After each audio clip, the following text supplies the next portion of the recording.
And then if there's funding involved, outside funding, say from the SBA or private funding even, like we went to a private equity group, there's a lot to have happen. And owners, sellers are not generally prepared for that. As I mentioned before, they may be fantastic at what they do, fantastic printer, an incredible HVAC guy, a great lawyer, a great doctor, but they've never done this before. And there are a lot of requirements to get from A, the beginning of the process, to Z, to the time we close. So I would say that patience is a virtue. I didn't create that line, of course, but patience is a virtue, and one which you have to just trust the process. Hello and welcome to the Smart Business Owner Podcast with your host, Shubert. Hello and welcome to the Smart Business Owner Podcast. My name is Shubert, your host. As always, we are here to bring you the best insights and strategies to help you grow, protect, and thrive in your business. Today, I'm thrilled to introduce someone who brings a wealth of expertise and experience to the show. Our guest is Phil Proctor, a seasoned business advisor affiliated with Transworld Business Advisors. Phil is not only a trusted advisor in the field, but also a certified public accountant, a CPA. He holds an MBA, giving him a unique perspective that combines business strategies with financial insight. He's based in South Florida. Phil has worked with countless business owners, helping them navigate the complexity of buying, selling, and growing their business. Whether you're looking to expand your business, considering a sale, or just want to gain a sharper edge in your financial strategies, Phil has invaluable insight to share. Phil, welcome to the show. Thanks for having me. Appreciate that. Of course. It'll be fun. All right. So, Phil, obviously I've known you for a while now, but for some of our listeners that don't know anything about you, why don't you go ahead and tell us a little bit about your background, how did you get started and all the good stuff. Well, I started as a young white boy in Brooklyn. That's a quote from a movie, by the way. That's fine. No, we grew up in New York. And by the way, I just got back. We went back. A bunch of us went to the World Series in New York last week. How was that? Yeah, it was fantastic. It turns out we attended the only game that the Yankees won. Wow. And, I'm assuming you're a Yankee fan. I am a Yankee fan, but it wasn't all that important, Shubert, to me that they won. It was just checking something off my bucket list, going to the World Series. It was a big deal. And New York, which always has a certain pulse to it, as you're aware, right, was absolutely electric. Wow. From the series. Everyone from janitors to waiters to the people at the front desk, the clerks, everyone was talking about the series. And it was just an amazing experience. To any baseball fan, I would say you've got to go at least once. It was fantastic. Was that your first time that you attended? First time at a World Series, yes. And to have it against, between the Yankees and the Dodgers, I guess Yankees and Mets would have been just as good. But, there's a long-time rivalry between first the Brooklyn Dodgers and the Yanks, and now, of course, right. LA. And it was a great experience. Of course, we did all the other attendant things over a 5-day period that any tourist would do. The city's alive and vibrant. It was fun, a lot of fun. That's good. Yeah. We just for purposes of comparison. So, we spend most mornings in a place called Bryant Park. You might not know it. Basically, Midtown. Okay. Near Times Square. It's just an oasis amongst the concrete jungle. And so we'd have our breakfast out there with thousands of people walking by as we were having our breakfast in a beautiful park-like setting. Like I say, almost like an oasis. Right. And then when we came home, so we'd have my wife and I have our breakfast out on the back porch on our lake, and both are equally magnificent, but there was just a stunning difference between the two. Wow. One with all the vibrancy of New York City, right, and one with the peace and quiet of my ducks in my backyard and my lake. Right. It was an interesting dichotomy. That's all. That's good. Yeah, it was fun. So it was good to go back to your roots, a New York City boy. Yeah, we go back from time to time. It's every couple of years we go back, and This was just special because of the series. And, background-wise, I went to college on Long Island, CW Post alumnus, and degree in accounting, got my CPA in New York and then in Florida. Worked for a Big Eight, at the time, Big Eight accounting firm. Now, of course, it's Big Four. You guys know it as EY. Back in the day, it was Ernst and Ernst, Right. not EY. And got a great business background there. And there's no place like that to get a really great in-depth feeling and knowledge and understanding about the ins and outs of business, how it works, different accounting systems, different businesses, different industries. We were totally, at Ernst, we were totally industry agnostic.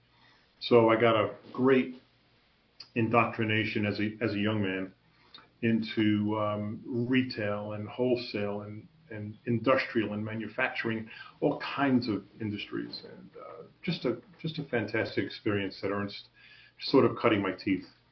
And from there, I've bought and sold 5 of my own businesses over time. Wow. I've worked for a couple of Fortune 100 companies. The one that's most memorable is GlaxoSmithKline out of the UK, but with a very strong presence in the United States, of course. You might know it as GSK. Yeah. So Yeah. great experience there, too. I would say everything I've done basically has kind of led me up to this point in a very positive way. There's a path that you don't necessarily carve out for yourself, or you think you're going in one direction, Right. and then the forces that be sort of set you back on, I guess, maybe where you're supposed to be, I Right. guess. But so it's been a great path leading me to here. So you hear that quite often. A lot of time entrepreneur would tell you that when you have a calling, your profession chooses you as opposed to you choosing it. Right. So it sounds Exactly. like that was the case for you. Shaping your trajectory. Now, did you always knew that you wanted to end up becoming an entrepreneur? Was that always in the back of your mind when you were working with all these different companies? No, no, not really. I mean, I grew up in an entrepreneurial family. My father was an entrepreneur. My uncles, my grandfather and great grandfather. So it was in my blood to do that. I would have gone into business with my dad. It was the printing business. He had his own printing business. In New York? I worked with him through junior high school and high school, learning the basics of the business, just doing odd stuff, Right. collating, sweeping the floor, whatever it was that I had to do as a young man, and eventually learned the idiosyncrasies about the presses, how to run presses, use the cutters, use the folders, every part of the manufacturing process and printing. And every bit of it was wonderful. In the end, we had a bit of a falling out. Between you and He Dad? wanted me, yeah, he wanted to make, and it's very common amongst children of entrepreneurial parents. We got along great. I loved my dad, but and this was all on me, by the way. This is an interesting story. One day I said to him, "Hey, Dad," I think I was like 18. I wasn't planning to go to college, and maybe 17. And he said, I said, "When am I going to be a partner? In the printing company?" Right. And he thought he was being magnanimous, and in hindsight, of course, he was. He said, "I'll tell you what, son, for your 20th birthday, you'll be a full partner."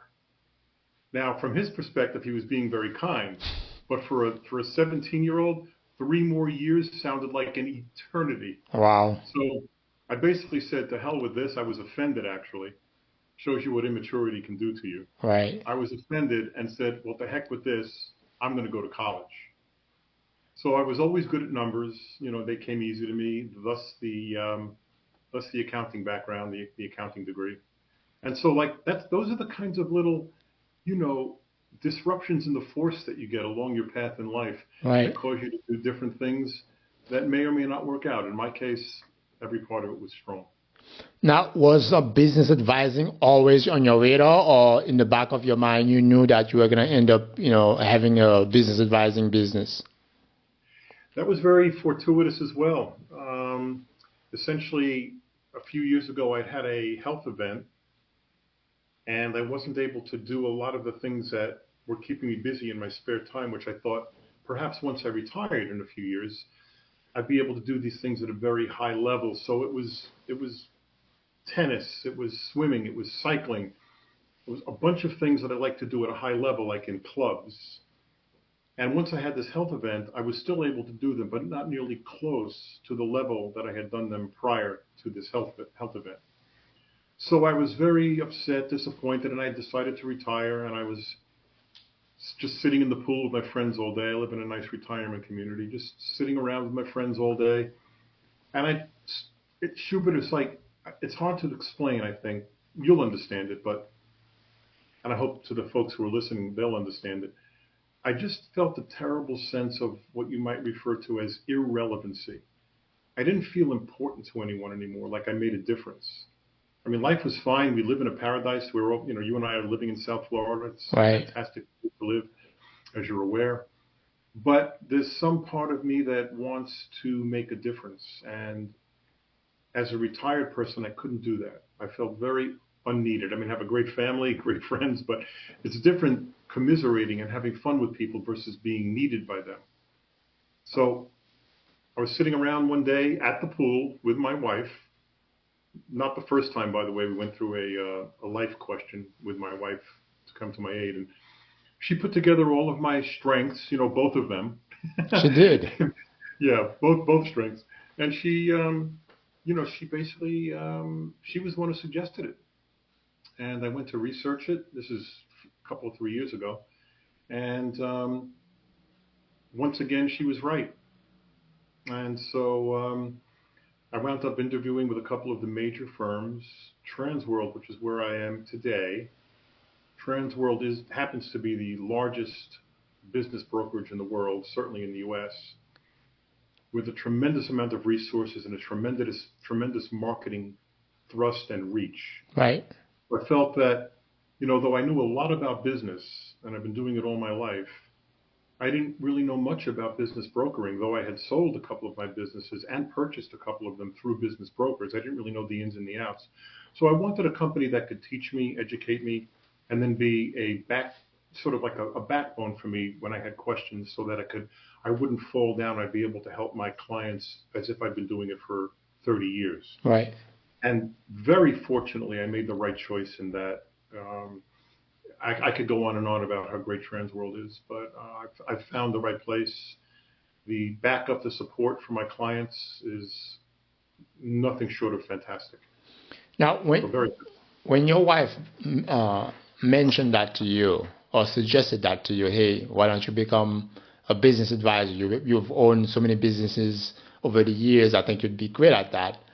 Was there any pushback on your side to her to say, no, I don't want to do it? Or was it an inspiration for you to say, hey, that's the red ball went off, and you'd be like, hey, that's exactly what I need to do? What was the process like? Yeah, more the latter. She, and I've learned, by the way, I've been married for almost 50 years. It'll be 50 years next year.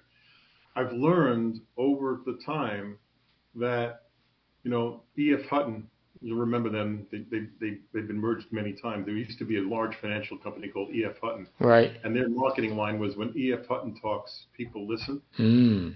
Well, when your wife talks, it's important that you listen. Somehow they've got insight. And I've learned over the years that I need to listen to that. So my ears perked up. And I went to a point where I said, okay, I'll research this, and I did. And it just took a lot of, honestly, without joking about my strengths, it just took a lot of what I already had, including a very strong affiliation with many of the CPAs in the South Florida area. I know a bunch of them. And just a tremendous amount about business. And I really like being a resource. As I said, I wanted to feel needed.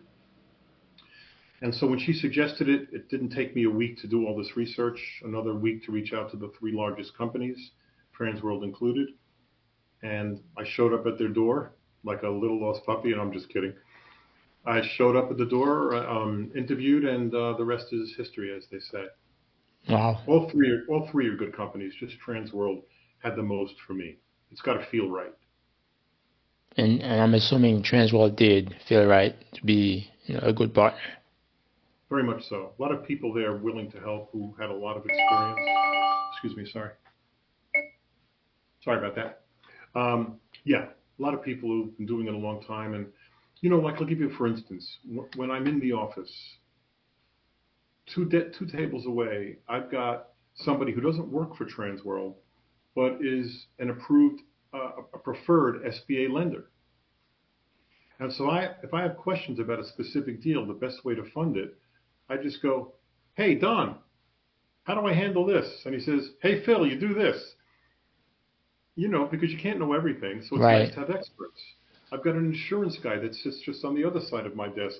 All he does is help us write insurance, and insurance is a big deal today for business sellers and buyers.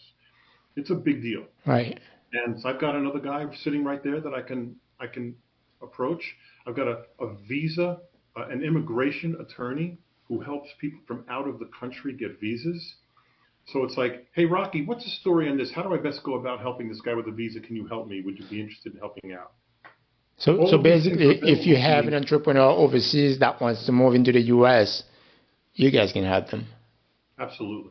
Absolutely. Well, we're not attorneys, right? But I can provide them. One of the great things about it is I've been able to develop a very wide net of business professionals working through Transworld who can help me with everything that I've needed so far. And I have confidence in the future. The other day, I wound up with a business sale for a union company, a company that is in a union. I won't get any more specific, of course. But my people inside, I had some questions about how I would approach the business sale. I'd never worked with a union shop before. And sure enough, there were a few people at the sales meeting. This is just this past Thursday, just yesterday, who said, yeah, Phil, I'll help you with that. I've got no problem with it. They don't ask for any money. They don't ask for anything. They just want to help, just like I want to help. Right. So they were able to help me with some idiosyncrasies and specifics about how to help a union company go to market, how to list, how to get the buyer involved in the union. Just a lot of things that I don't have to really work too hard at because they're right there for me. It's the reason I chose them. And my decision has been rewarded many times over. That's awesome. It's always good when you're looking back from the decision you made not too long ago and you feel good about it. So we assure you that you made the right choice. Now, yeah, look, I'm like everybody else. I don't make the right choices all the time. You make some good ones, you make some bad ones. Hopefully on average, you get in the general direction you want to go in, even if it's not the same field you thought you might be in. Right. But life takes you strange places. But if you wind up close to where you wanted to be, where your vision was, and that's a blessing. And so I've made some more right ones than wrong ones. That's all. That's good. That's good. Yeah. Now, every entrepreneur, they have a driving force that gets them out of bed on a daily basis. What would you say is that force for you? It's unquestioned, unequivocal. It's just the desire to help people at this point. And I know that sounds overplayed, Shubert. I get that. But honestly, at this point in time, and don't get me wrong when I say this, I like money as much as the next guy. Believe me, I like earning commissions. But I don't need the money. I don't have to work to survive, to live a nice life. I mean, I've been there. Most people in the audience will understand what that looks like, working hard, raising a family, all that stuff. So most of that's in the past for me, right? I'm doing this because I love it. Right. And these people, there are buyers and sellers out there that are depending upon somebody who really cares. So I feel very strongly that the very reason I got into this, to feel relevant, I feel more relevant than ever before in any position I've ever had, even the ones including where I had my own brick and mortar companies, like large printing companies. I feel very vindicated by all this just because I can help. So for instance, in a couple of sales positions that I've had, very high level positions, your basic concept, well, you have a boss sitting over you who wants you to make sales. Right. And you've got to hit quotas. I'm sure you understand that. You've got to hit quotas. Your driving force in life becomes to make a sale. And the general sales process, as everyone knows, can be very difficult no matter how good you are. Right. And you can spend an hour detailing a product and your service and trying to speak to customers' needs. You can spend all day doing that. And in the end, inevitably, the question is, okay, what's your price? And if your price is a little bit too high, and I'm exaggerating, but I could have lost when I had my printing company, I could have lost a $200,000 order for $1,000. As ridiculous as that sounds. Yeah, that sounds. With large companies, Yeah. everybody would know the names of these companies that I dealt with, and it always stung. In this position, it's not like that in any way. Everyone that I deal with, the buyers and the sellers both, are very interested and need to know the best way to do this. They need a helping hand. They want to understand. They know they need help. They may be fantastic at their business, making whatever they're earning, $100,000, $1 million a year. It doesn't matter. They may be great at their business, but they've never sold a business and they don't know how to get there. Right. And it's a long and winding road, believe me.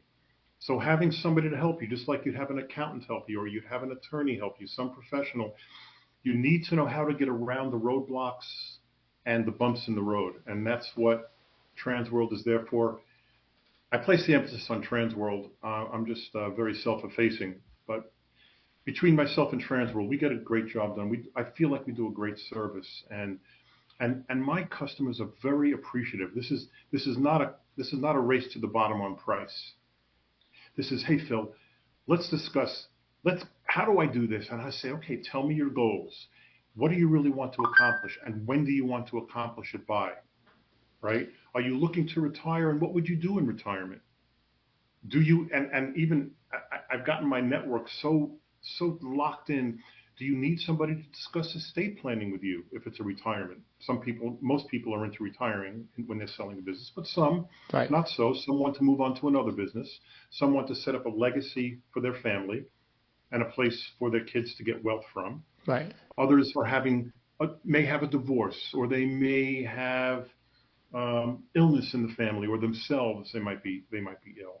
There are many reasons why people would want to sell, and I just feel like when I get involved, it's from my heart, and they somehow know that. And so where I would normally have issues with a client telling me everything that's important to them so I could help them better, and anybody who's in sales knows how that is, right? I know, Shubert, you know how that is, because you and I have been through that. Right. It's important to know, but they don't want to share when it's buying a commodity. When it's something that they've never done before and would likely be the largest transaction of their lives, they know they need help. Right. And so I'm very happy to be there to help. So basically, that's your motivation to get you out of bed every day and get out there, get back on the road, and get after it. With vim and verve. The first thing I do in the morning after the personal stuff, of course, is I hit the tennis courts at 6:45 6 days a week. I'm back on my desk by 8:30. Nice. Showered, back at my desk, and I can't wait to dive into it to see what we can do to help to move deals along. That's good. And it's exciting. I can tell. The way you're talking about it, you are very, very, excited and proud. I'm passionate about it. I tell everybody I can talk to. Usually it's not in a situation like this. Right. But I'm just passionate about it. It's a stunning change for me, and to have experienced it at this stage of life, where I've now got all this experience to throw at an issue, a question, a problem, a concern. I've likely experienced everything the seller or the buyer is wanting to know, just from 40 years of being in business, being in sales. So there's a lot that I can provide, and I've got most of my marbles left too. I find I have to write a lot of things down, or I might not remember them, but that's what Google Notes is for. That's good. That's good. Now, you touched a little bit about it. Let's segue into the selling part of it. Selling a business, which is what you do, which is your business. This is a point that is super important for business owner. Why is it critical for a business owner, to sell the business? Some of the critical aspect of it. Can you talk a little bit about that? So just to confirm, that we're on the same page. You mean what is critical for the owner, for the seller to know about the sales process? Is that what you're asking? Yes. Okay, thank you. Well, there's so many things, honestly. To narrow it down to one, I would say, and I'm very transparent up front with all my sellers and buyers, by the way. It's not as easy as you might think. Even if I found a buyer within 30 days for that business, and we have vast resources to be able to sell the business to make sure it's marketed properly. I don't use that term lightly, but just tremendous resources to get it noticed, right? But I will tell you, just to show you how difficult it can be, the on average, this is the mean average, on average it takes 8 to 10 months to complete a sale. Once it goes live on the listing sites, it can take 8 to 10 months to complete it. Now, have I seen them sell in a month? Yes, but it would be a rare exception. So sellers are not aware of that. And then if there's funding involved, outside funding, say from the SBA or private funding even, like we went to a private equity group, there's a lot to have happen. And owners, sellers are not generally prepared for that. As I mentioned before, they may be fantastic at what they do, fantastic printer, an incredible HVAC guy, a great lawyer, a great doctor, but they've never done this before. And there are a lot of requirements to get from A, the beginning of the process, to Z, to the time we closed. So I would say that patience is a virtue. I didn't create that line, of course, but patience is a virtue, and one which you have to just trust the process. So I want them to know that you're in for a ride, a little bit of a roller coaster, circuitous route, right? But we'll get you there. Trust the process, have patience, and the benefits at the end will be absolutely worthwhile. There isn't any one of my sellers who wouldn't absolutely agree with that. It's just, you need to you've put a lot of work into this business, 20, 30, 40 years of your sweat and labor.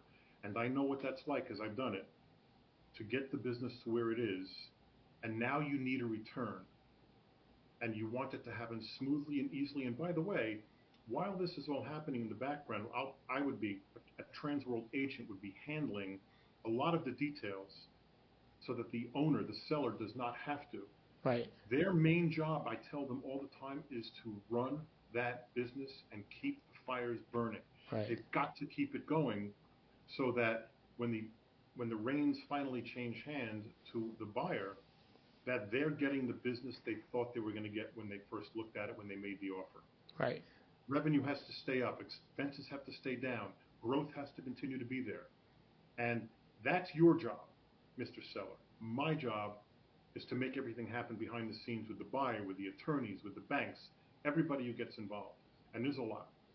Yeah, well said. And sometimes you even hear sometimes when somebody's getting ready to sell a business, they might be a year away from being ready to sell it, from my understanding. Sometimes you would talk to a CPA or a business advisor, and they would say, well, there's a lot of things I need to be aligned before I even list that business. Can you talk a little bit about that?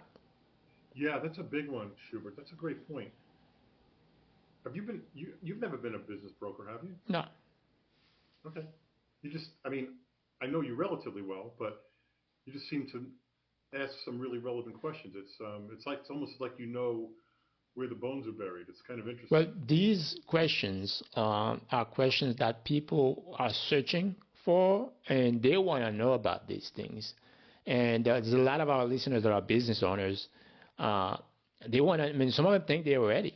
Some of them think, hey, man, I'm just like I have my business here, and maybe next year I'll just sell it. And then when they call you, and you say, well, it looks like you're a year away. You're not even close. So that's why I asked that question. So hopefully, I got to turn this off. Sorry.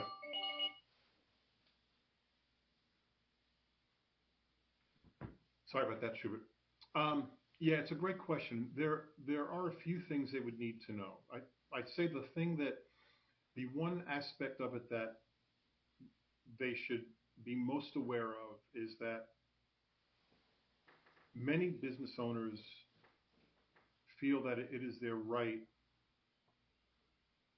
to reduce their taxes as much as possible while they're in business. And I can't disagree.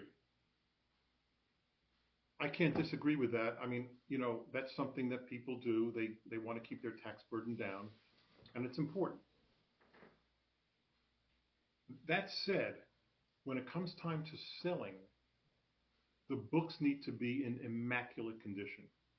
So if you've got a year, if you're thinking of selling, but you think you're a year out, there are the two key things that are important are make sure that the books are in shape and are provable. You've got a decent accountant who's gone over them, and make sure that revenues stay up, as I mentioned earlier. No one wants a buyer will look at 3 years we'll ask for financial statements for the past 3 years when we list, and not income statement, not tax returns, sorry, but P&Ls. And no buyer will look favorably upon a business that has declining sales and declining EBITDA. You know the term EBITDA. We use SDE, seller's discretionary earnings, very similar in concept. Right. Whatever the owner is taking out of the business. If those are declining, the listing price will decline in concert with that. And that will be an unfortunate realization for the owner, like for the seller. Likewise, if the seller is claiming, I'm just picking a number, $1 million in revenue, and let's say $300,000 in EBITDA, SDE, and then we get into a sale with an interested buyer, and there's a period of due diligence that we go through where the buyer gets a chance to prove those earnings or not. They get a chance to see what's behind the curtain, if you will. How long is that period? Typically, it's 2-3 weeks. Okay. Depending on the size of the business and the complexity of the business. Gotcha. So, as an example, if it's one location, a retail store, they've got QuickBooks on site, and they're keeping everything strong, due diligence could be ready in a week or two. Okay. If it's got multiple locations or different subsidiaries and it's a more complicated financial structure, that could take 3, maybe 4 weeks. And typically there's a CPA involved. If the buyer doesn't have a CPA, we've got many of them that we could recommend for them to choose from, whichever one of those they like. And if they cannot prove the earnings, the revenue and the earnings in due diligence, that's going to either cause the deal to fall apart, and we'll have wasted everybody's time from that perspective. It'll either cause the deal to fall apart or a decrease in the purchase price. The buyer will then say, look, I couldn't prove $1 million in revenue, and I couldn't prove $300,000 in SDE. So therefore, instead of offering you a $500,000 for the business or whatever, I'm only going to offer you $300,000. Right. And that's going to be a big hit to the seller. The seller is not going to be happy. And that's why I'm suggesting, please keep the revenues high. And however you've been handling the books up until now, make sure they're handled on the up and up when you hand the business over to a business broker and agent like myself. It's a critical aspect. Did I explain that well enough? Is it clear why it's important? Yes, 100%. Okay. Now, when it comes to the taxes point, because whenever a business owner sells a business, it's a taxable event. Sure. So, can you talk about that a little bit? Explain that process. What's the implications? I can talk about it a little bit. I'm not supposed to give tax advice, but I can talk about the macro concepts. Right. Yes. I don't really want to give tax advice. We have limits on what we're supposed to talk about, so I just want to be true to myself and to my profession. So, essentially, if the business has been owned for more than a year, any sale would likely result in a capital gain, meaning property that's been owned for more than a year falls into long-term capital gain arena. So the typical long-term capital gain, depending upon your filing status and depending upon your income, okay, and I'm giving a little too much information, but everybody listening could look that up, is roughly 15%. That's long-term capital gains rates. Right. Okay. which can be, depending upon your tax bracket, much lower than your ordinary income rates, which, depending upon your income and other circumstances, could be in the 30 to 35% rate if your income is high enough, if your taxable income is high enough. So that's a relative good thing to have capital gains rates attached to the sale.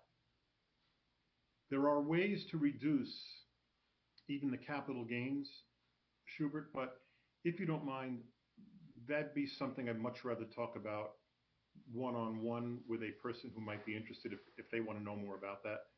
I don't want to bring up specifics, but it's something I'm eminently qualified to discuss.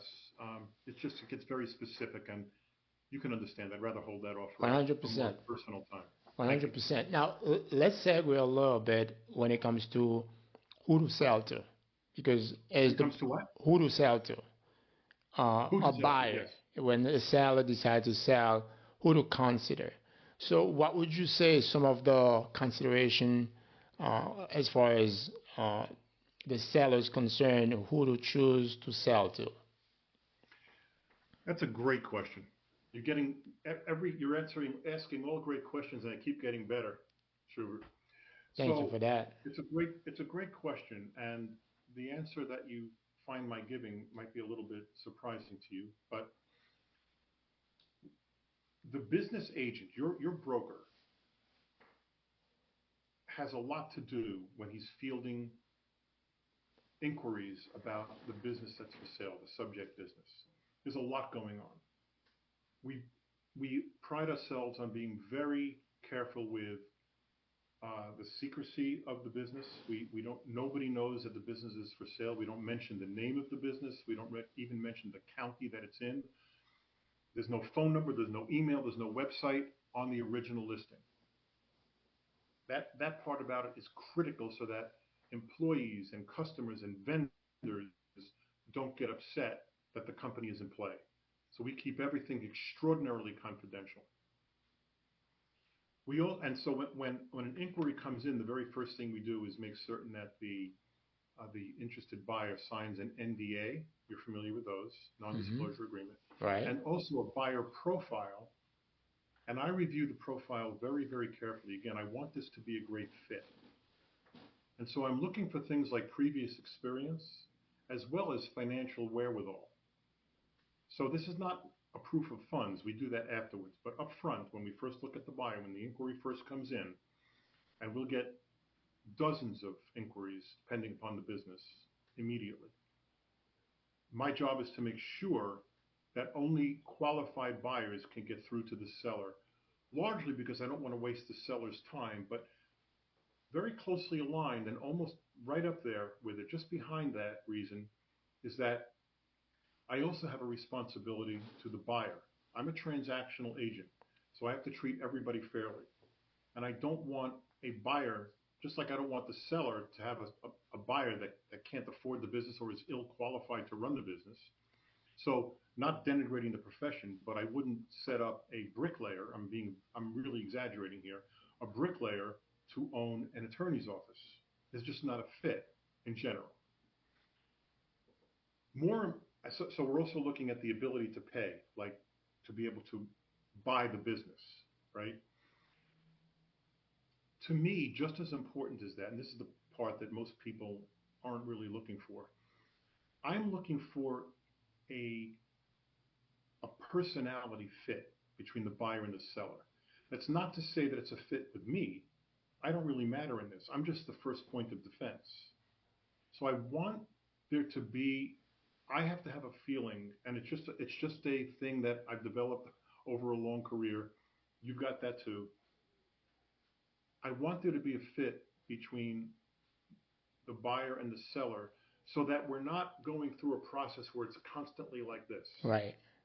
So if a buyer is argumentative with me from the very, very beginning, and I can't seem to explain how the process works. When I say argumentative, I don't mean that they're asking questions. That's all fair game, right? But if they're argumentative and I feel that they won't get the process down right and be a willing passenger on this train, I will not present them to the seller, unless, of course, they come up with an offer. Then I'm obligated to present them to the seller.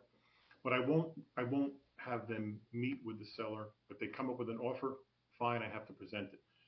But I will tell the seller, look, I really don't think there's a fit here. You do what you want.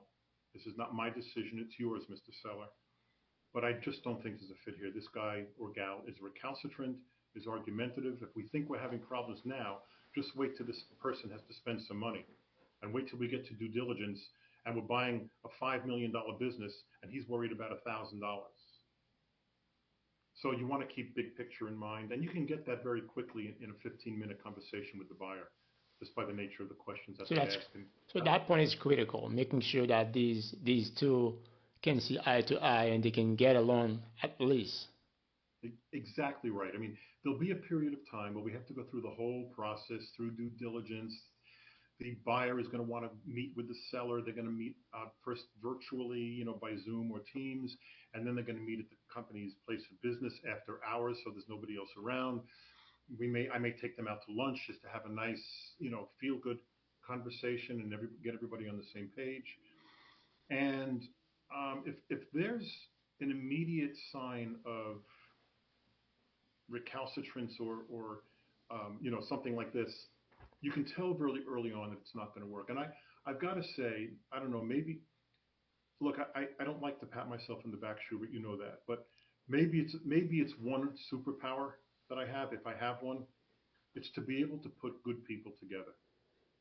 That's good. So, and of the deals that I've done, and the deals that I'm working on, maybe I'm just lucky that I've come up with good people on both sides, but everybody's really happy, which makes me really happy for what I do. Everybody's happy.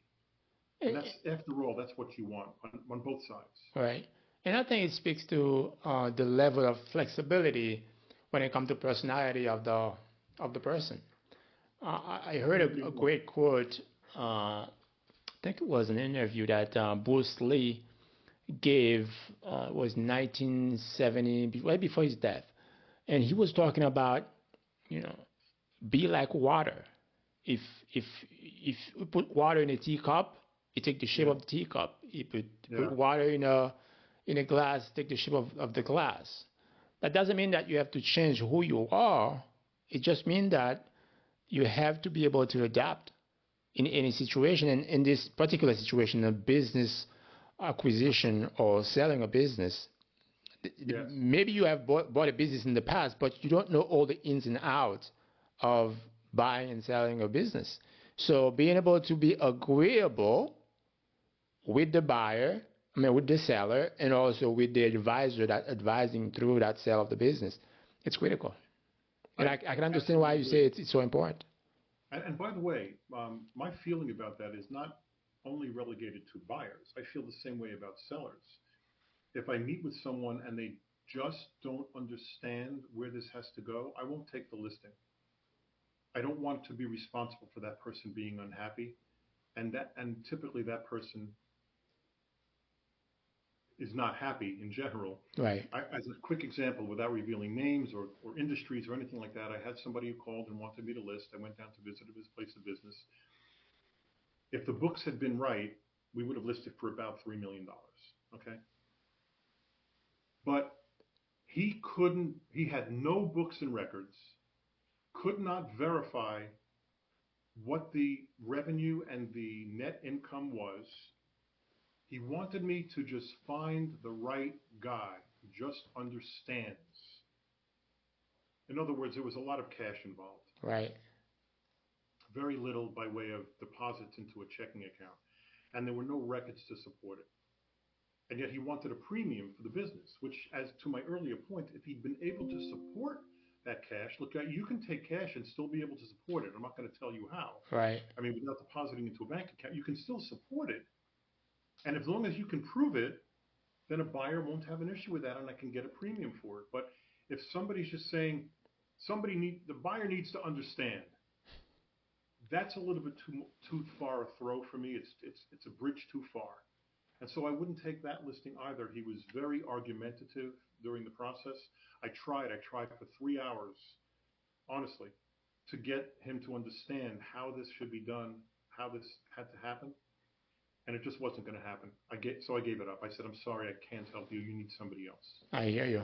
Now, when it comes to selling business, one thing that we keep hearing, and that term get thrown around quite a bit, is goodwill. Can you explain what goodwill is and why is it important? Sure. Well, I mean, goodwill is simply the worth of the business that goes beyond the net assets.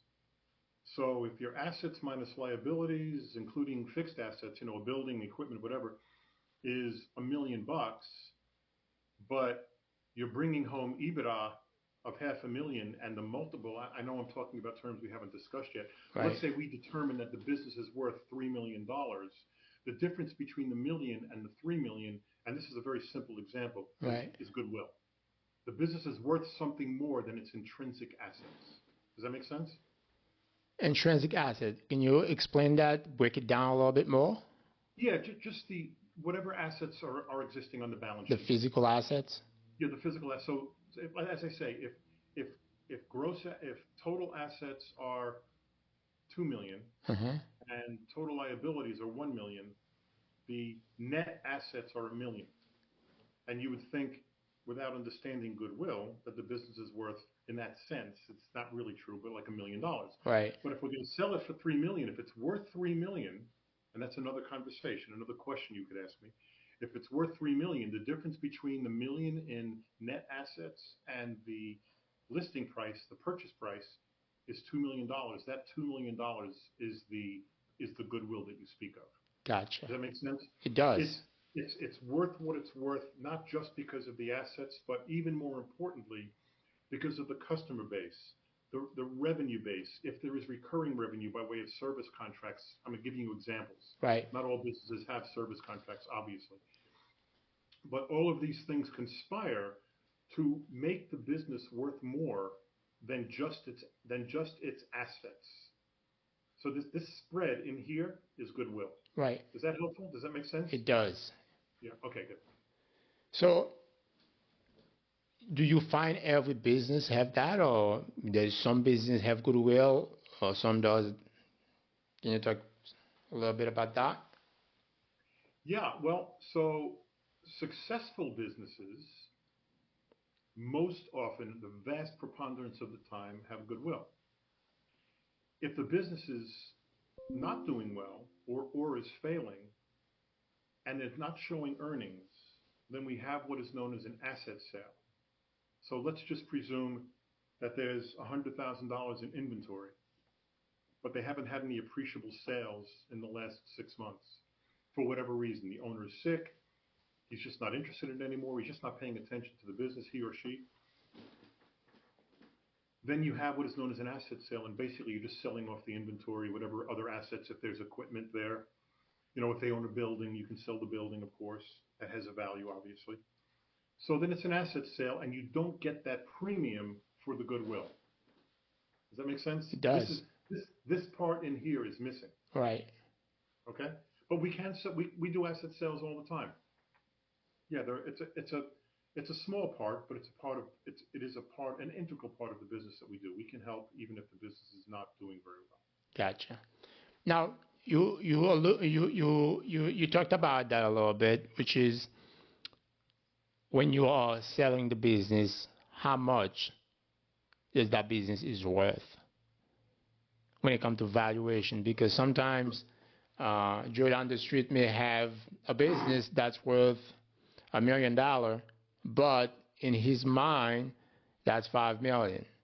So you, as a business broker, when you come along, what are some of the strategies, tactics that you use to determine the price of that particular business? And also, if you can touch on, is it the same thing for every industry?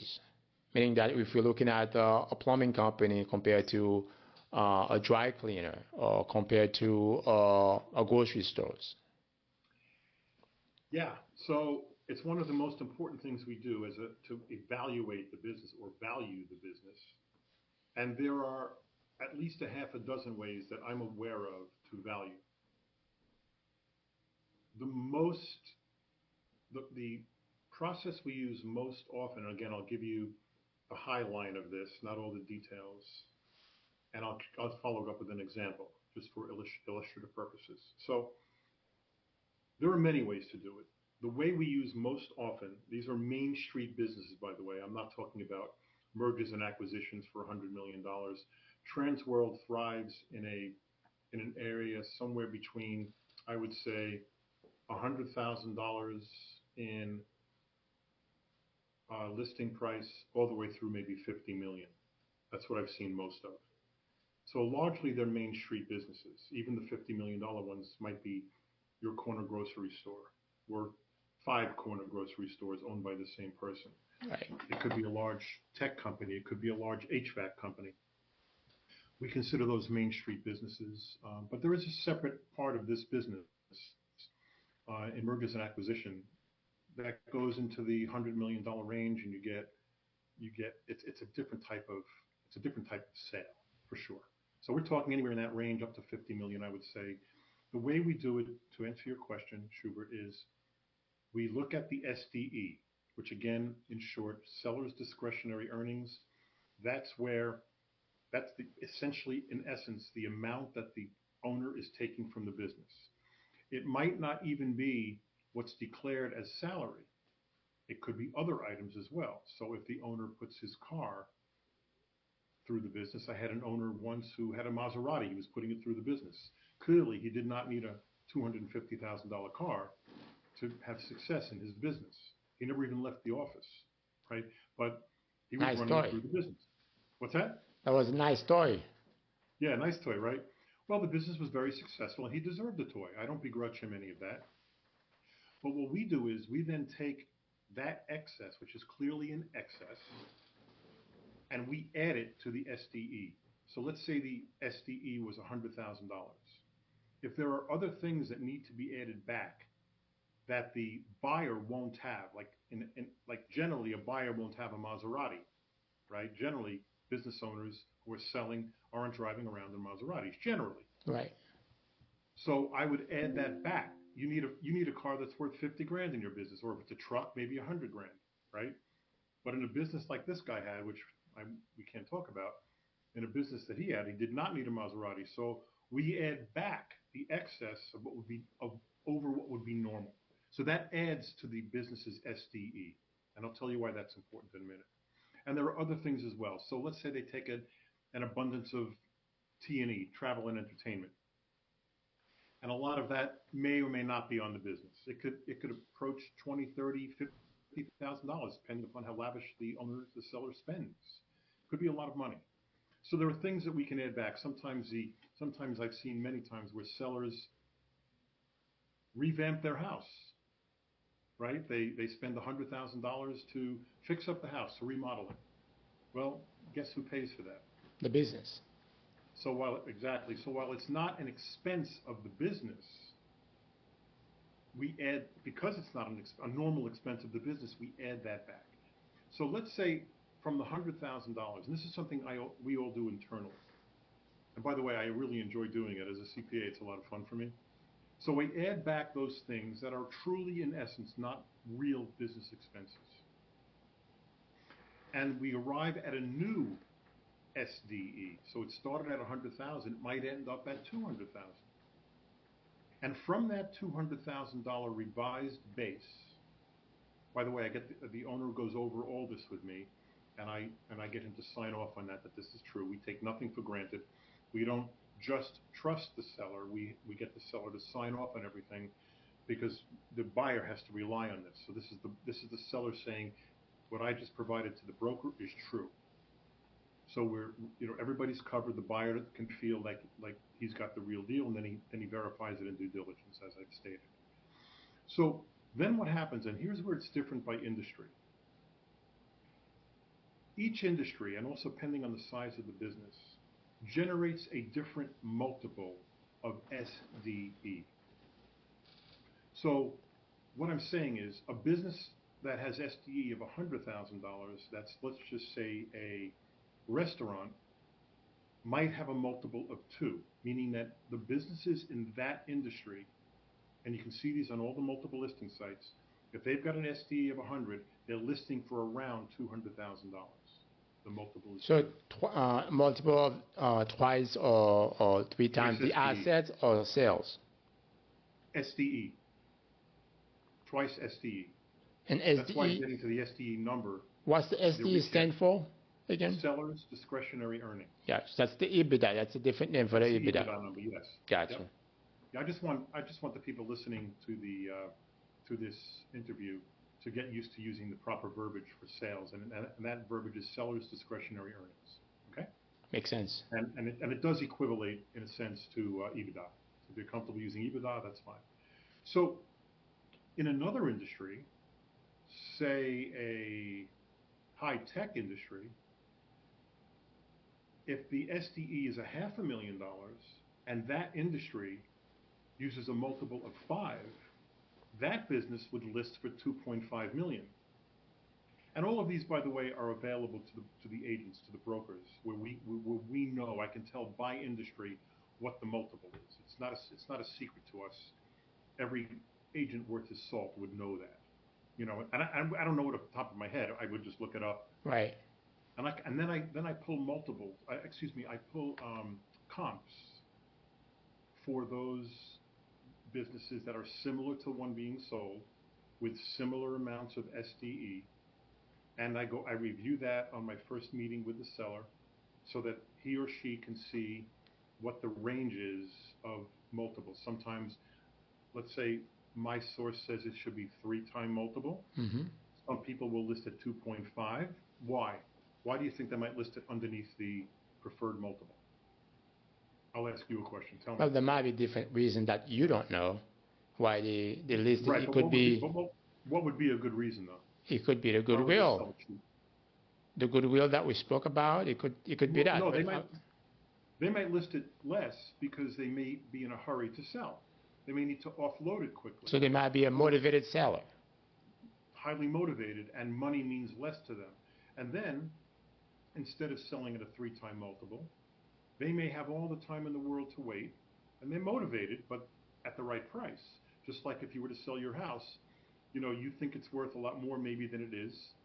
If your agent says it's worth $500,000 and you say $750, okay, well, I'll put it on the market at $750, but don't be surprised if it sits and sits and sits, because buyers are smart too. They don't want to overpay. The same thing for businesses. So you don't want to overprice it. You could overprice it if you want to, and maybe we'll get lucky.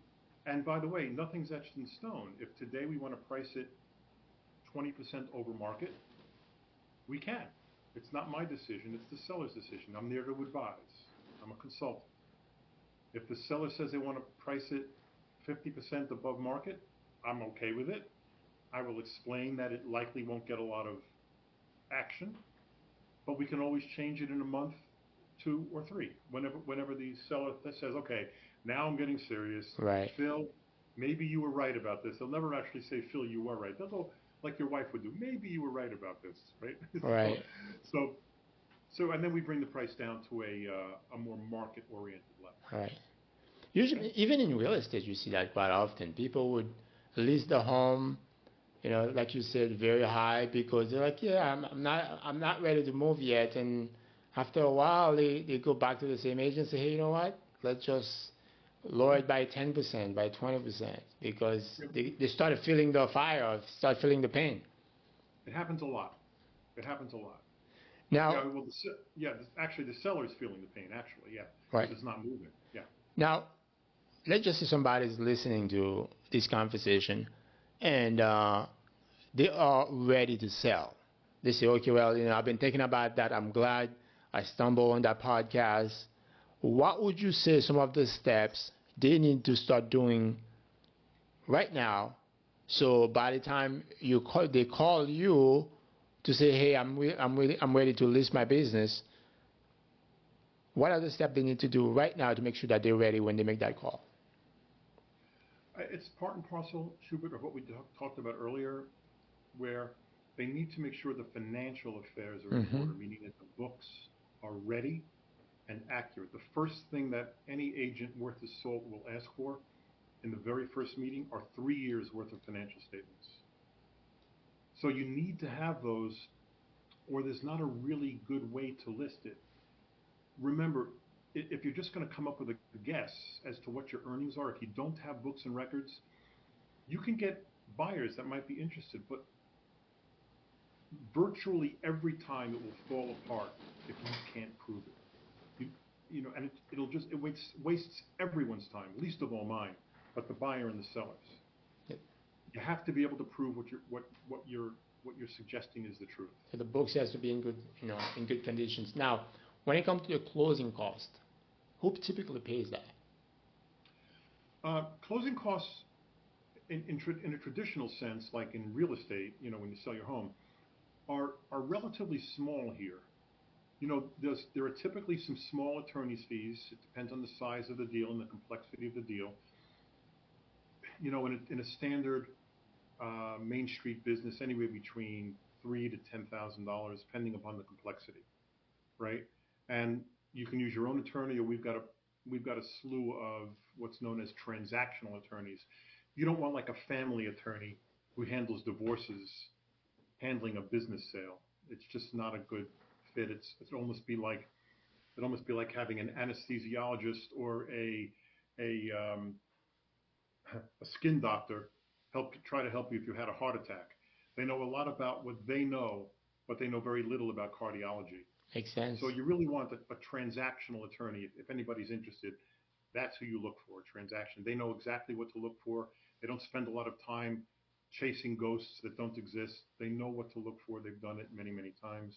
If you don't have your own, I'll be happy to suggest a few. Now, let's say somebody's listening to that conversation. They want to sell a business, but they do not want to use a business broker for whatever reason. How's that process like? It's just if somebody wants to sell a business on their own. Can you explain a little bit that process and also some of the things that they should be cautious about? Well, look, I've got a prejudiced view towards it, and I really believe that we provide a valuable service. So I would say, in 2 words, good luck. I mean, could it be done? Can it be done? Yes. Can it be done successfully? Yes. But is that what you really want to be doing, spending all that time when you're already running a business and you've got your life to consider? Do you know the ins and outs? Do you know the idiosyncrasies? You're great at what you do, but you need a professional, someone who knows the ropes to do this. What should you do?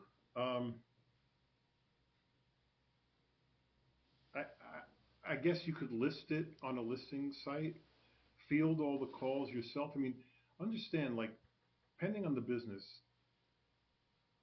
I've had a couple of 3 over the last few months. I've gotten hundreds of phone calls. Hundreds. How is a business owner going to field that? Take the time with each of those buyers to do it right, to make sure that there's a fit, to make certain that the buyer is qualified from a financial perspective.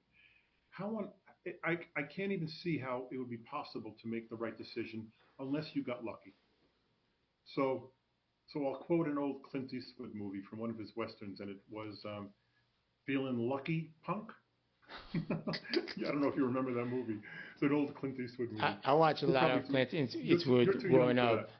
I mean, I watched a lot of his Western, but I don't remember this particular quote. But sounds like something Clint Eastwood would say. Yeah, just like him. It was perfect. It's a classic line. Feeling lucky, punk? Yes. So anyway, not that any of the sellers are punks. Please don't misunderstand me. But it's a long road to hoe. It's a difficult road. Can you do it? Yes. The price that we generate is designed to include designed to include the agent's commission, just like in a home sale. So, a wise person once said to me, in business, while you're in business, you don't skimp on a great accountant and you don't skimp on a great attorney. They will save your life, your financial life. Right. And I have found over a 40-year career that is absolutely true. And as it relates to business brokerage or even to home sales, you want somebody good to hold your hand through this. You want somebody to help you make these right decisions. It's like the old saying. I have a jaundiced view towards it. Obviously, I mean, I do what I do. Right. I would advise strongly against it. But look, have at it. If you think you can do it, go for it before you call me. Try it for a few months, see what happens.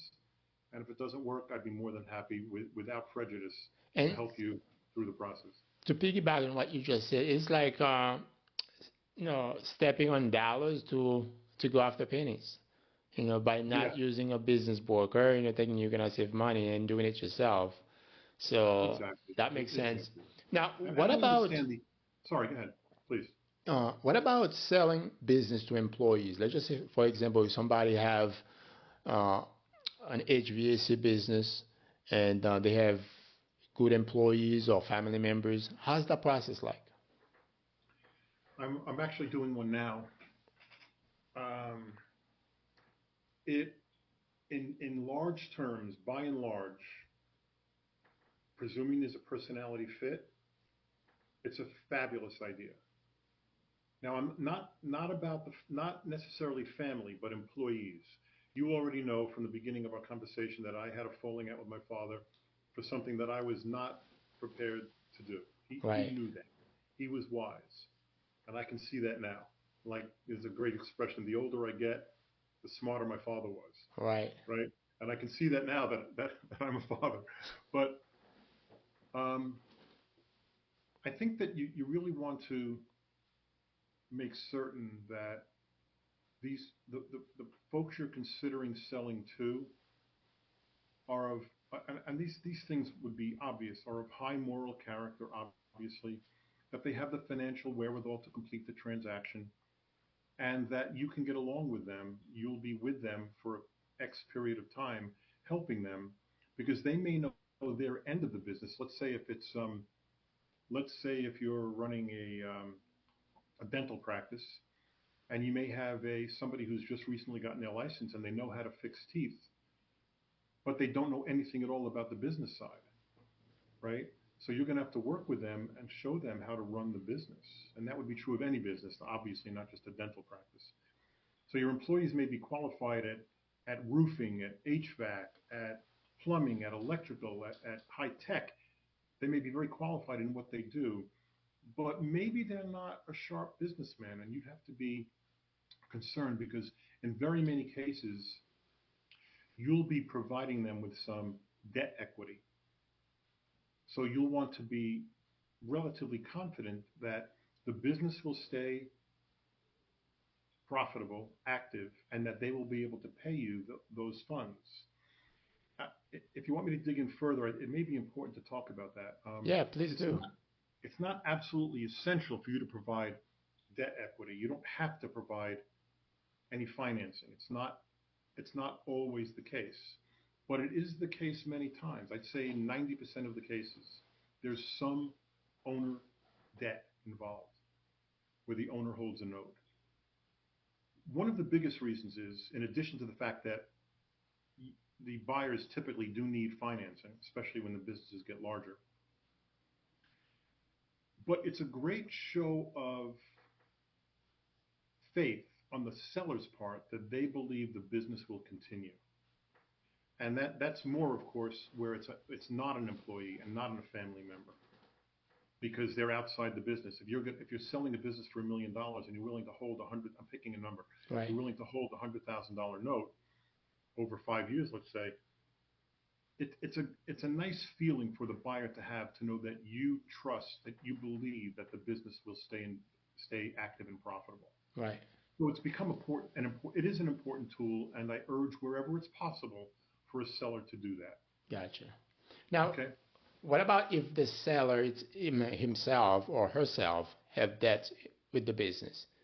Does that complicate the selling process? Let's just say, for example, they owe the bank $1 million or $5 million.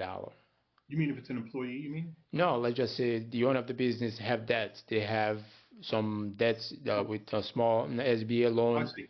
I'm sorry. Yes. Does that Yeah. complicate the process? It should not complicate it. Just know that in the vast preponderance of cases, all the debt must be paid off by the by the seller prior to closing. So the seller has got to use either his own funds available or the proceeds from the sale to close out any debt. That's accounts payable, leases, anything else. Those have all got to be paid off at the close, by closing. Right. Is that helpful? It does. It does. Now, what about if the seller want to finance the deal, meaning that instead of using an SBA loan, and they just say they have that good employee and they want to help that employee, but the employee doesn't have the funding. How does the process like? Explain that process a little bit. So just so you know, whether it's even if it was with SBA, and SBA is a whole nother animal, by the way. SBA is a fantastic source of both funds and aggravation, mostly to the agent, because we have to deal with them all the time. Right. But that's another subject for another conversation. If you have the stomach for another one of these, it's a long story. But the SBA, and I know this is not your question, but just taking a little tangent, the SBA loves it when an employee, a key employee of the business, is going to buy it. They love it because they know that they're qualified. They understand the business. So currently, and the SBA rules change all the time, so please keep that in mind. Currently, if you've been involved in the business, the SBA will lend up to 95% of the purchase price. It's huge, right, which means that the buyer only has to come up with 5%. Right. So in $1 million deal, right, the SBA is going to come up with $950,000. Not in every case, of course. That's pretty significant. Buyer has to be creditworthy. What was that? That's significant. Very significant. Now, and as I say, I hope you heard me. It's not in every case. The buyer has to be creditworthy, and the SBA has to approve the buyer, of course. Right. Now, in the case of an employee who's a relative, the same thing applies. And typically, although like with me and my dad, typically there's a very harmonious relationship between the two parties if they're related. But and the SBA likes that as well, but oftentimes not. So what about if a business is a franchise? What's the difference between somebody selling a regular business they own outright and selling a franchise? Can you explain that process? Sure. So the major difference, Shubert, I mean, a business is a business, right? The major difference is that depending upon the franchisor, and I'll call them ZOR from now on as an abbreviation, depending on the franchisor, and every one of them is different, they require different things of the buyer. So this the franchisor has to approve the buyer. They'll chat with the buyer. There's an application involved. There's financials involved. They're going to do just a bunch of due diligence on their own. And then also, of course, if they get approved, there's training involved, depending on the franchise, a week to 4 weeks. I've seen it as long as 4 weeks. So it's less of a smooth process when there's a franchisor involved because it's a third party. The buyer and seller can agree, but the franchisor will always insert themselves as a sort of additional party. They want to make sure that the buyer is the right fit for that franchise business. So when he becomes a franchisee, right, he's the right personality, the right fit. He in every different way. So that's the major difference with the franchise when there's a franchise involved. Gotcha. It adds a layer of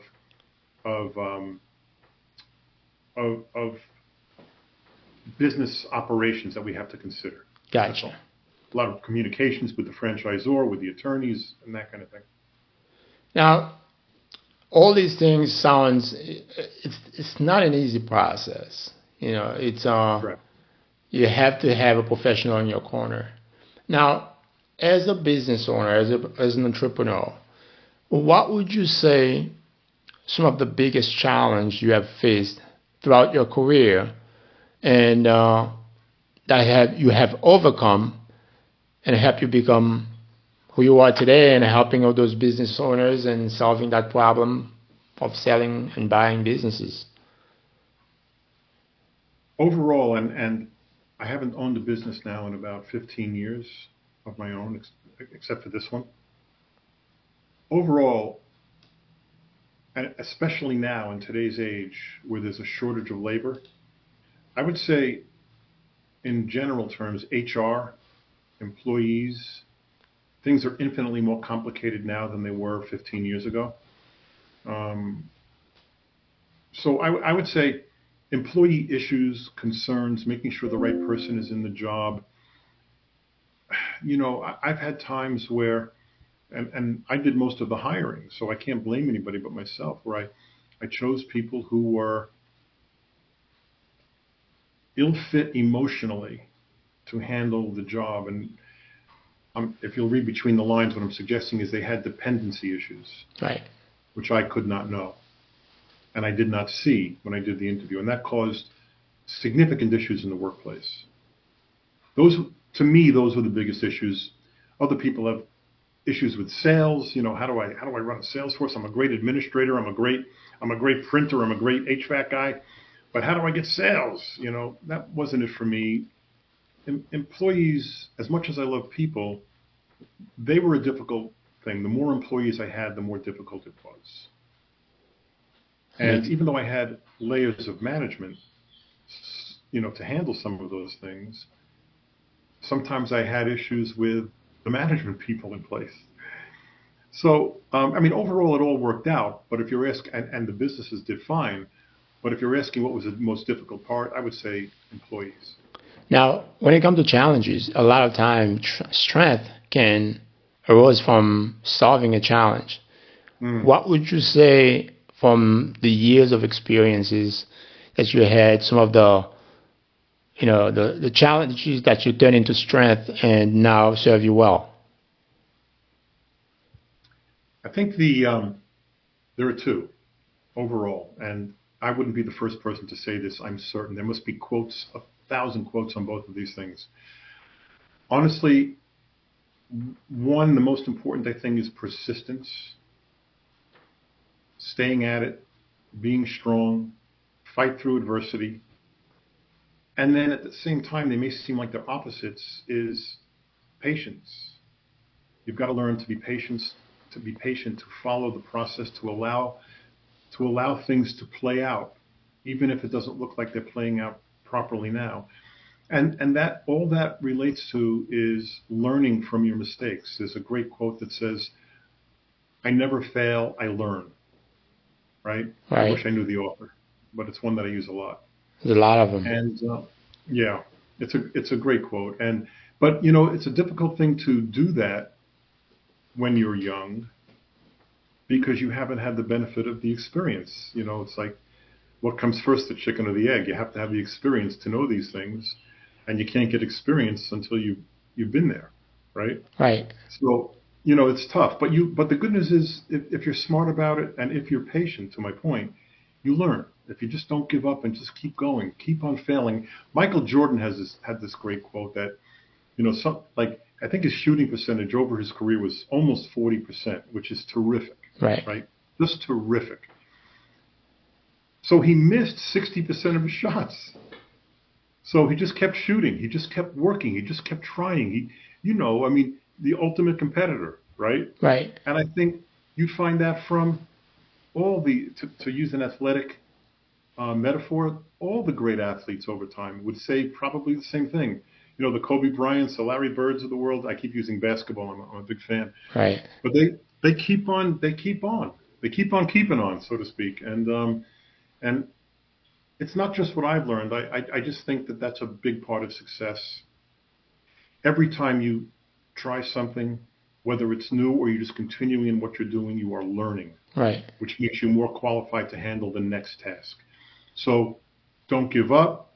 Don't ever give up.